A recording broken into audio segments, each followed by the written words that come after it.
how to automatically delete old work trees in Git using Codex. So hey guys, welcome to this tutorial. In this tutorial I'll show you how you can automatically delete older work trees that you no longer require, or even disable this if you require them for Git in your Codex account. So that, first launch your Codex desktop application, and once the application launches, click onto the settings option at the bottom left corner of the screen. Then from here again click the settings option, or alternatively you can press the control and the comma buttons.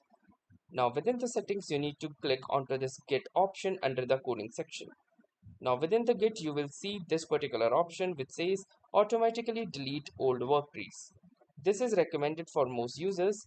If you turn this off, only if you want to manage old work trees and disk usage yourself. But if you are a beginner and especially you do not want older work trees, you should enable this. In case it is disabled, simply click onto this option and you can see that the automatic deletion has been successfully enabled. So that was all for this tutorial. Thanks for watching and have a nice day.